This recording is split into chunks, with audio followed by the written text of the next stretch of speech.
ఏపీలో diarrhoea danger bells మోగిస్తూనే ఉంది. తాజాగా మరొకరు ప్రాణాలు కోల్పోయారు. తిరుపతి జిల్లా కేవీబీపురం మండలం కాట్రపల్లిలో డయేరియాతో చిన్నారి మృతి చెందింది.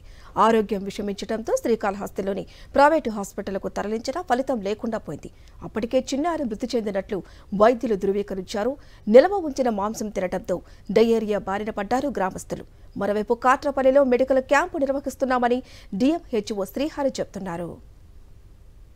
పేదలకు కూడా వాళ్ళు వచ్చి ఒక రౌండ్ చూసిపోయినారే కానీ ఇంటింటికి వచ్చి మాటలు ఇవ్వడం కానీ వాళ్ళకి ఏదైనా మెడిసిన్ చేయడం కానీ ఏ ఇంట్లో ఏమి జరుగుతుందని అడిగి తెలుసుకోవడం కానీ లేదు.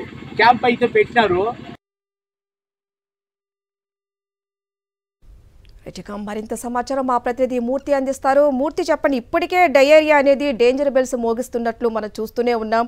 మరి ఇది ప్రబలకుండా ఎటువంటి జాగ్రత్త చర్యలు తీసుకుంటున్నారు? ఏపీ వ్యాప్తంగా కొన్ని జిల్లాల్లో ప్రత్యేకించి డయేరియా విజృంభిస్తూ ఉంది. ఈ క్రమంలోనే తిరుపతి జిల్లా కేవీబీపురం మండలంలో ఉన్నటువంటి కాకపల్లి దళితవాడలో ఈ యొక్క డయేరియా డేంజర్ బెల్స్ మోగించడంతో చిన్నారి 5 ఏళ్ల చిన్నారి దర్శిని అనే ఒక చిన్నారి మృత్యువాత పడింది. ప్రైవేట్ హాస్పిటల్లో శ్రీకాళహస్తిలో ఉన్నటువంటి ప్రైవేట్ హాస్పిటల్ తీసుకువెళ్ళినప్పటికీ కూడా ఫలితం లేకపోయింది. తెల్లవారుజామున 5 గంటల సమయంలో చిన్నారి మృత్యున్నట్టుగా తెలుస్తుంది.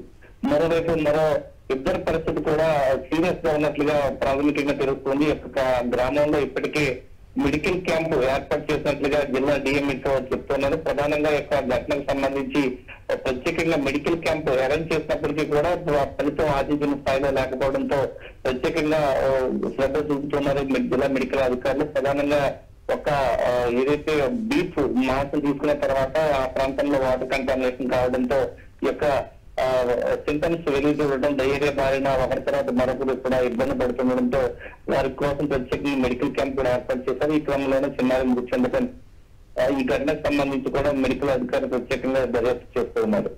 Thank you Murthy.